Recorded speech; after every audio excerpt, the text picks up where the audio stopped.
daawade alla dila ayaa dhinta daanyeerkan wuxuu saaran yahay meesha ugu halista badan korontada sidaas wata wax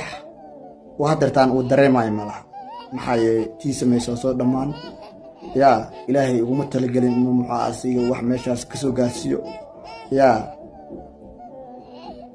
ما شاء الله إلهي حفظي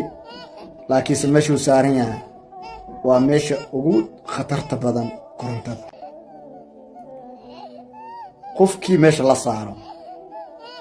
وملكميت كمش وطلقة إنه كدنتو بحلقيا وإنه سيدا بنبذ أكل وير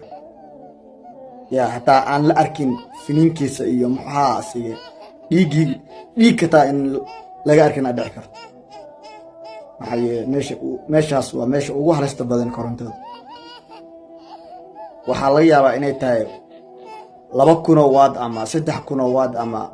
in ka badan